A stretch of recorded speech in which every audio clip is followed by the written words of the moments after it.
Hey y'all, I hope you're well. Welcome to another episode of Healthcare Boulevard. This is a podcast where we shine more light on healthcare, and our goal here is to provide more options to people looking to choose healthcare as a career path, regardless of their background. My name is Sena Kakpomo, and I am your host and creator here. I thank you for tuning in. I appreciate your support. Remember, you can tune in wherever you get your podcast. Without further ado, let's get into today's episode.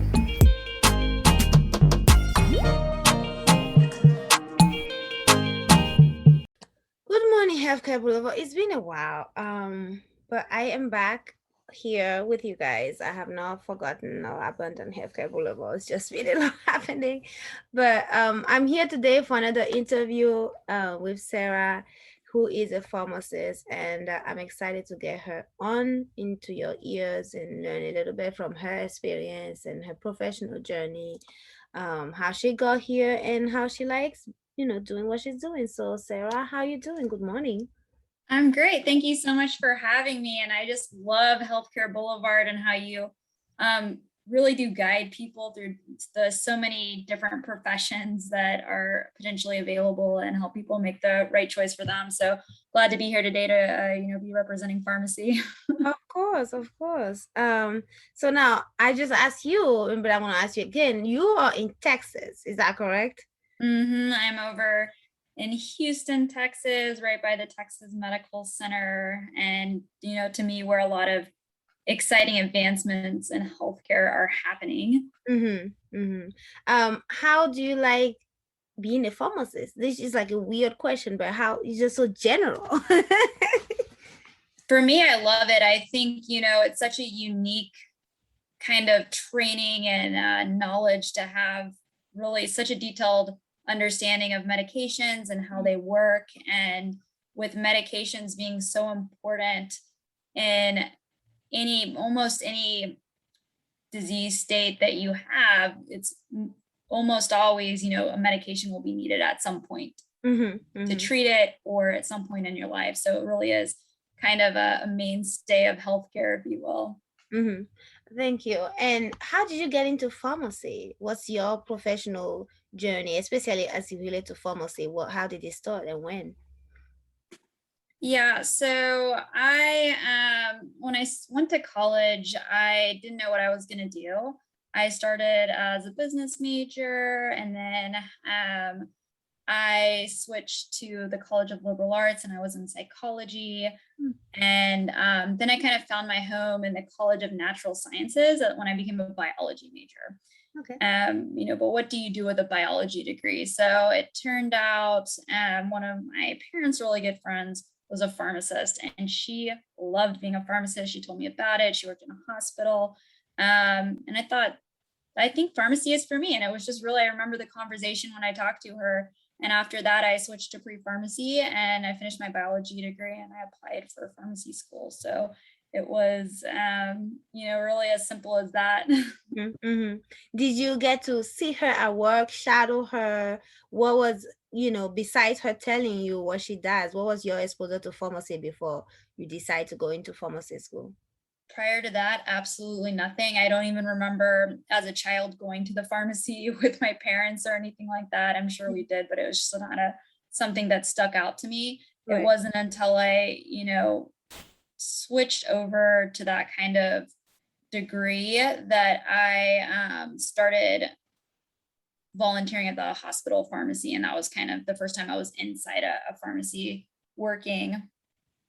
And that was in Austin. Went to school at University of Texas. So okay, how was volunteering in the pharmacy? Like, what were you allowed to do, and how did you intake all that information?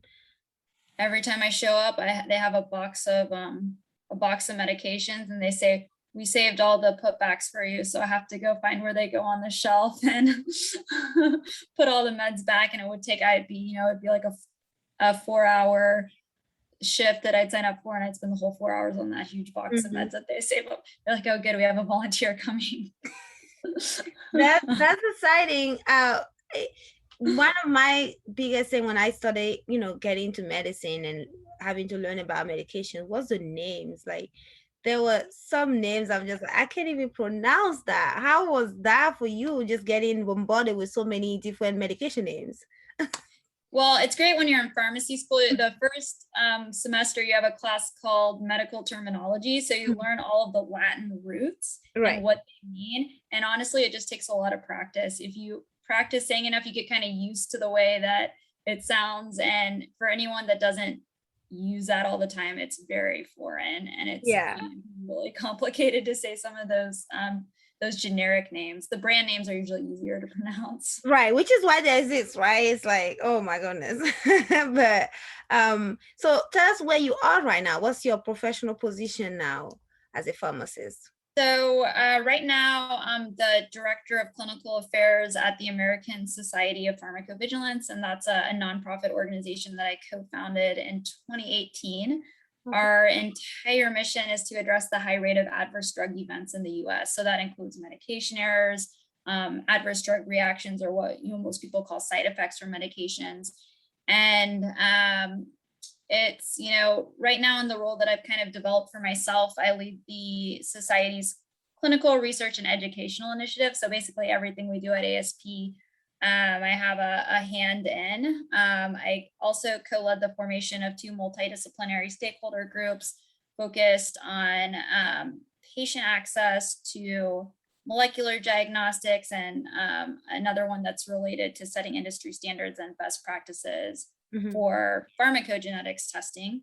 So that's something that can be used to understand how a patient will process a medication before they take that medication. And, we're also gearing up to launch our educational series coming up next month, or later this month, actually, called Partners in Precision Medicine. And we're doing this kind of 12-week series to discuss challenges and opportunities related to pharmacogenomics for different kind of stakeholder perspectives. What led you to starting this company or nonprofit? So, yeah, it's kind of an interesting journey. My first job out of pharmacy school was running an independent compounding pharmacy in North Houston, where we made non-sterile products like prescription creams and capsules. From there, I went over to a comprehensive cancer center, and I worked in the ambulatory transfusion unit, and we did all the sterile IV infusions, including investigational chemotherapy for patients on study protocols. So while I was in that role, I also worked as a research consultant on a few different projects, one of which was to develop an algorithm that could help identify patients that would most benefit from certain types of genetics testing. And we just, as we were doing that project, we kept running up against these statistics about adverse drug events, which is actually the 4th leading cause of death in the US. And, more people die from taking a medication that wasn't right for them than, people who die from a car accident or from HIV. So, it's a big problem, and it's one that I just felt like I could help solve. So a group of us started ASP, and really just to create a platform for healthcare professionals to come together and kind of address this broad problem that affects all of us. Drug adverse reaction is so many.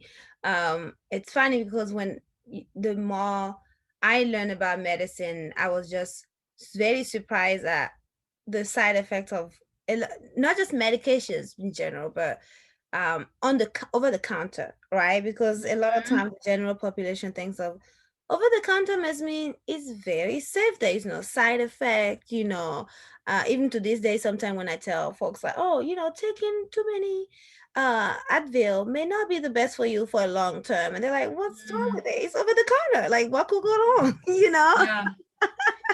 It's so true. And I think, even when a patient goes to see their doctor and they say, what medications are you taking? They won't even mention any over-the-counter meds, because not everyone even really realizes those are actually also medications too. And, the ibuprofen and, the Advil, that type of thing, that's one thing. But then you also have the herbal supplements, and then those can affect other medications you can take too, and nobody even thinks twice about those. So that's, I think, part of the awareness as well, is just know your meds. And just because something's quote unquote all natural doesn't mean it doesn't interact with your body. So No. I mean, a lot of the other pills are derived from, some type of plant or some type of, so yeah, that doesn't mean that, it's exactly right. not gonna over interact with other things. So that's exciting. What's your favorite part about being a pharmacist, especially in the realm that you are, because you're not like in dispersing medication like majority of pharmacists. So what's your Mhm. favorite part about that? So for me, my favorite part is still the patient engagement piece. Mhm. I have a unique role in that we're focused on, specifically on medication safety. So I've met a lot of people who have had a journey with an adverse drug event. Some people received a drug they should never have been prescribed, and it literally debilitated them. Mhm. Other people have lost a loved one who had an adverse event that could have been prevented.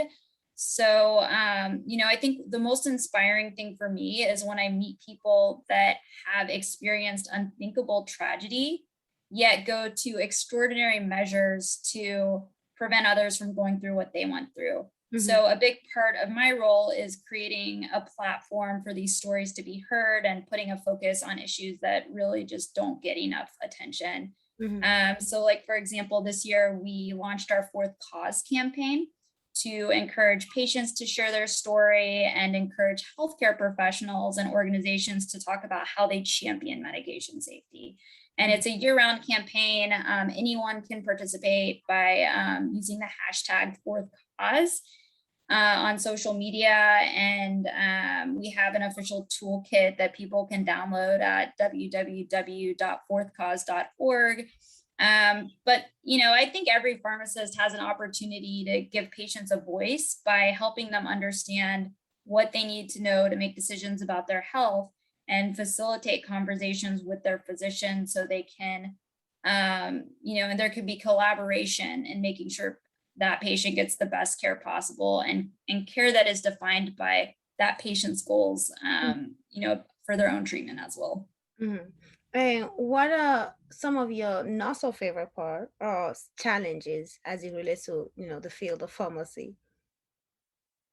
Um, so I think really for me, the biggest challenge is, at least in my role, is starting new initiatives Mhm. because, if you're starting something new, there's a long time that and a long process that you have to go to secure buy-in from other people that need to be involved in the initiative, Mhm. and really, you know, tailor the project and show them that this is something that's going to be helpful to them in their role, and with all the different things we could do that it's worth their time. So in regards to my role, that's probably the biggest challenge. I think throughout the field of pharmacy, one of the biggest challenges is how do we expand and create new roles for pharmacists that better utilize their skill set. So um, a lot of the projects we do, I think, are helping to push the field forward in terms of new roles in pharmacogenomics and some of these other areas. Mhm. But we also need more in terms of our educational system as well, and helping to kind of change how we train our pharmacists to do more than just kind of check, make sure the right pill's in the bottle, and those types of operational things that pharmacists tend to spend more and more of their time doing, Mhm. as opposed to what we're intended to do, and engaging with patients and making sure everything is as it should be.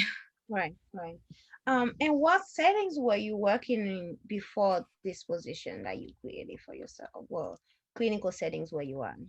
Yeah, so I worked in community setting, and I worked in a hospital setting, and the hospital setting was an oncology hospital, so a lot of really specific related to chemotherapies and that type of thing, and in particular infusions. Okay. And you spent some time at the NIH. What was your role there? And yeah, so I'm on a working group inside the National Human Genomic Research Institute at NIH, and it's one called Inter-Society Coordinating Committee. So for practitioner education in genomics. So basically, everyone who's on that working group is representing a professional society that includes genomics in some way and as part of their organization's offerings and offer some sort of genomics education. So I am on the PGX working group. So we're developing practitioner education for pharmacogenomics. And right now we're working on a set of modules for family practitioners, so family medicine physicians, and just kind of helping people understand what is pharmacogenomics, what medications could benefit from understanding the genetics of the patient before giving it to them, and basically how to implement it and bring it to the point of care. Okay. And you have a couple titles that for myself I would like to get more information about that. And one of those was ambulatory treatment center pharmacist. What was that setting? What were you doing there?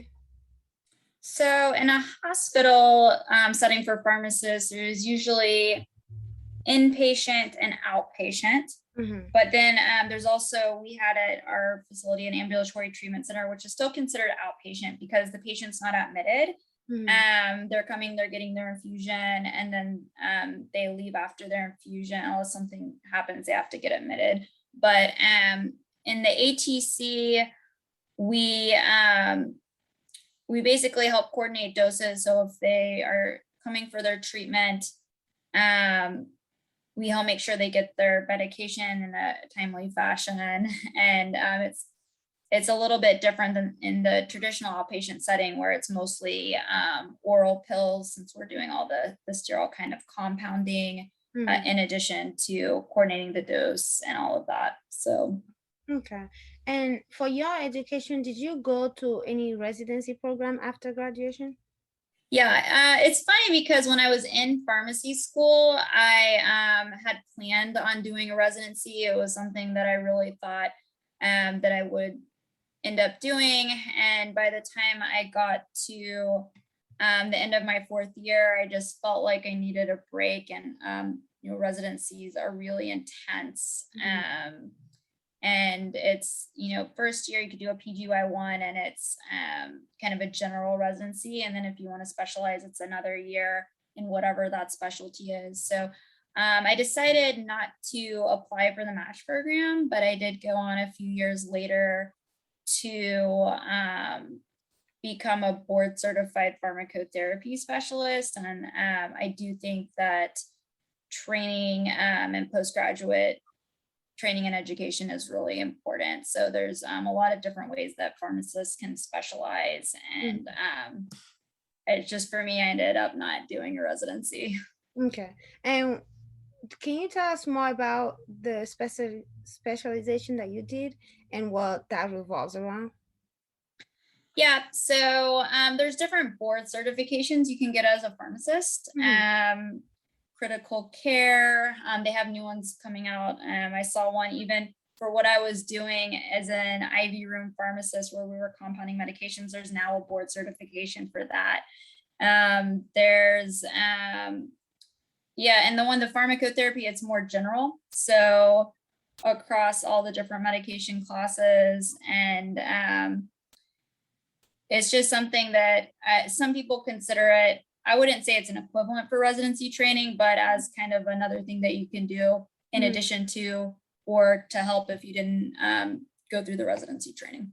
And is that a training separate that you're doing for like a year, what have you, or is it just something wherein you study and take the board and you get? Yeah, it's a test. So they have all the preparation materials that you can purchase, and you study for that. And it's a really difficult test. And the board certification for pharmacotherapy, I think, is probably not as hard as some of the other ones. Like, I've heard the oncology one is really tricky, even for oncology pharmacists that have gone through the residency training. So it just depends. But yeah, it's a test you take, and then you get the certification for 7 years. And then once you get the board certification, you can either take the test again when at the end of the 7 years when it expires, or you can do the continuing education and just make sure you get the right number of credits, and they'll automatically renew it at the 7 years if you've kept up with all of the requirements. I see. I see. And this is a question I try to ask everybody that I interview, and that is, what is your work-life balance in terms of as a pharmacist? And you can even sort of get into what it is now compared to what it was when you were right out of school and so forth. Sure. Yeah. So it's like night and day, because when I was working in a hospital, I started on the evening shift. So as all new pharmacists must go through their, pay their dues, as you will. So it was a 12:30 to 9 p.m. shift, which actually isn't that bad. I had some friends from pharmacy school on the inpatient side, and they were working, I think it was like 3 p.m. until 11 p.m. Every night, and they had that shift for years. And so I was 12:39, and then as the years kind of went on, I got opportunities to transfer to other areas. And so by the time I left after 5 years, I had been moved up a couple of times to 10:30 to 6 p.m. shift. And really there was a lot to do every day. We had and we shift when I started, we had pharmacist order entry, and then we shift over to Epic, which is a different electronic health record. And we switched to physician order entry. So then pharmacy would be verifying that order, make sure the doses were calculated correctly. And some of the chemo doses have really complicated calculations. Mhm. So, and just checking all the labs, making sure the patient's eligible for treatment. And then we also had, with sterile IV compounding, there's an additional kind of layer or challenge in that there's a stability of the vials and the drugs inside the vial, and how long are the preparations stable for. So you really have to be coordinated, and when the patient arrives, when you start making it, we would prepare doses which were only good for an hour, which seems like a long time, an hour, but if the infusion's 30 minutes, you really have to make sure like that comes out, that goes to the patient, and they get it before it expires. And same thing with, we had a lot of investigational medications that we were using. Some of them had really complicated preparations. So these are the type of like logistical challenges that we dealt with every day. And of course, it's no matter where you are, it's always a volumes game. So how many patients we could treat, and same in a retail setting, I feel like, is how many vials can we get out the door. And I think with, in terms of for pharmacists, we need to have more time to be able to engage with patients, but it always comes down to, even clinical pharmacists, it's still, how many patients can we see? And people are having to write notes really quickly in the chart and all of that. So that was kind of my day-to-day at Anderson. And it was a great job. I learned a lot, but I got to kind of a point where I just felt like I had learned everything that I could in that role after 5 years, and it was time for something new. So in terms of my day-to-day now, I would say it changes every day. Sometimes I'm doing research. I'll put together presentations for different conferences. We have it's more like meetings, I would say. So meet to work on different projects so I have, I think, an opportunity to work with people I would never have gotten the chance to work with, because there's different organizations and different types of healthcare professionals that we work with on a lot of these different projects. So I think, in the past, I may be helping one patient or however many patients we had that day, but I feel like in this role, the things we're doing have kind of broader implications and could help patients as the broader community on a grander scale. So I definitely really love what I do. There's a lot of flexibility. So, I don't have to worry about submitting for time off or anything like that. Right. And now, as far as what you do now with ASP, what do you What other healthcare professionals do you interact with? Yeah, so I would say I work with a lot of pharmacists, physicians, Mm. people that work on health policy, people that run other organizations, administrative health administrators. Um, I'm trying to think of a healthcare professional I haven't worked with over the past 3 years, because it really is, with medication safety, it really is something that everyone has a role in. It, obviously, pharmacists are play a big part in that, but everyone's affected by that issue and has a role in helping to prevent issues with medications. Mhm. And clearly you're in a leadership position, and everybody has a different view of this. Is what are some leadership positions that are available for pharmacists, just in general? Mhm. Yeah, so pharmacists, I think, have a lot of opportunities. First, there's always, professional organizations that are specifically for pharmacists, and those vary, by practice setting. So you have the hospital pharmacist organization, the community pharmacy organization, managed care, anything real, any specialty for pharmacy, there's probably a group that's doing that. Mhm. And if that's your area or something that you're really interested in, you can always join those organizations and participate in committee work. There's so many different health related initiatives. So even if it's not specifically a pharmacy organization, it might be something that you're really passionate about and that they need a pharmacist perspective on that committee. So I never thought I'd be on a committee inside Innovate NIH, but there's, a ton of things they're doing. It's not just I'm, within NHGRI, but there's the Institute on Aging, all these different, I think they have 11 different institutes. So yeah, if people are interested in leadership opportunities, Mhm. there's so many organizations, even at ASP. If anyone's listening now and they think, wow, I'm really interested in medication safety, drop us a line. We have a ton of projects, and we have a pathway for everyone to participate. So, and I think that's really important too, because that's kind of how you can help get experience that you wouldn't normally have as, a retail pharmacist or a hospital pharmacist. You will get to do other things that you wouldn't get to do inside your whatever your day to day is. Mm-hmm, mm-hmm. That's fair. And what would you say to like somebody wanting to get into pharmacy right now, in terms of how to better know how they can help advance the field? Yeah, I'd say my biggest advice is get out there. If you're thinking about applying for pharmacy school, I'm sure that your GPA or your PCAT score is front of mind, but there's only so much you can do to distinguish yourself from other applicants if that's the only thing you're focused on. Mm-hmm. Experience is so important. Go volunteer at a pharmacy, sign up for a health fair, work on an educational or awareness project. You could do a research project. So, and if nothing's available, create your own. I mean, now's the time. We have all of these opportunities to connect with other people Mm-hmm. and, start your own initiative. I think that would stand out to me if I was reviewing applications. Mm-hmm. So, it's just there's a lot of problems in healthcare, and we need your help to solve them. So prepare yourself, and this is an exciting time for pharmacy. So I that's my like advice. I like it. What are your future aspirations for ASP right now?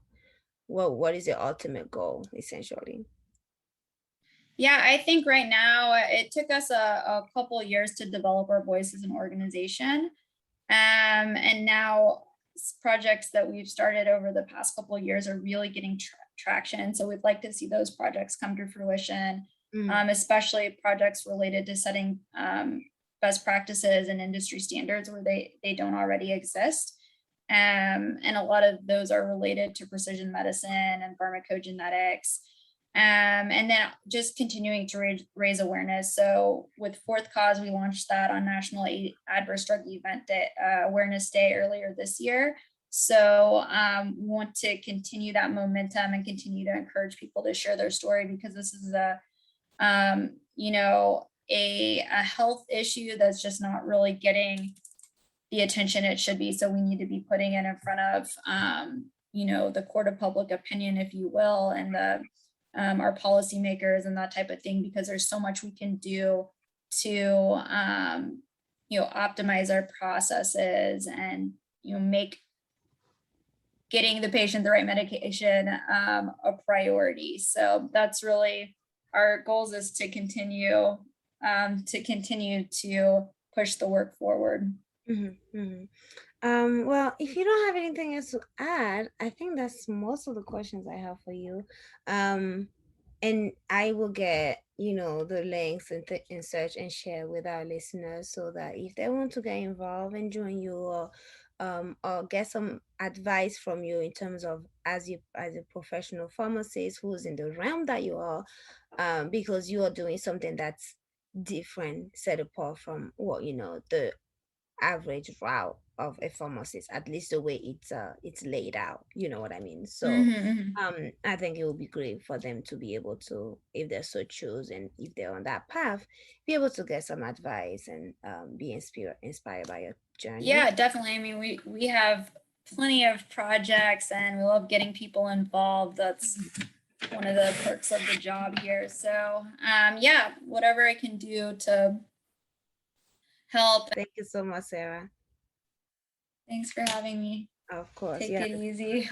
Bye. Stay safe out there. Thank you. You Bye. too. Bye. All right, that's all I have for you today. Thank you again for joining me. I appreciate you. Please subscribe, follow, like, comment, and share. And stay blessed. Bye.